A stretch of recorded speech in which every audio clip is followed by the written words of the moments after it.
Proleće u novembru nije uticalo na program aktivnosti štaba zimske službe Gradske opštine Lazarevac, koji je u skladu sa propisima i dugogodišnjom praksom aktivan od 15. novembra do 15. marta i ove godine na čišćenju snega i leda biće angažovana mehanizacija Javnog preduzeća za komunalnu privredu Lazarevac, Javnog preduzeća Beograd Put, Preduzeća za puteve Beograd, a uspostavljena je i saradnja sa Javnim preduzećem EPS, odnosno zimskom službom pomoćne mehanizacije rudarskog basena Kolubara. Plan koji postoji za ovu godinu kao i za prethodne godine podrazumeva da se u trenutku pojave snega i leda angažuje dovoljan broj mehanizacije, industrijske soli i kamene rizle za obezbeđivanje nesmetanog odvijanja saobraćaja na putevima, ulicama i nekategorisanim putevima u opštini Lazarevac.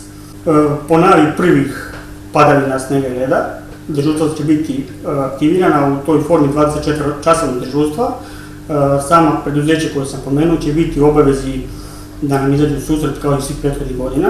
Dogovor je postignut i sa predsjednicima svih mesnih zajednica, a građani su kao i do sada u obavezi da očiste prilaze ispred svojih zgrada. Svaki predsjednik mesne zajednice je dobio konkretne zaduženja.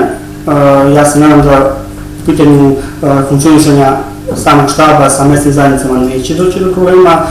Imamo dobru koordinaciju sa njima, dobru komunikaciju i da će na osnovu toga svaki građanin mesne zajednice i same opštine Lazarevac biti zadovoljan brzinom otklanjanja snega i leda na putevima i uvođenja, da kažem, tog bezbednog odvijanja saobraćaja, što je prvenstveni cilj samog štaba opštine Lazarevac. Dakle, sve je spremno za zimu? Ja stojim od toga da je sve organizovano u skladu sa dobrim običajima, da neće biti problema ove godine u čišćenju leda snega. Da će građani prvenstveno biti zadovoljni.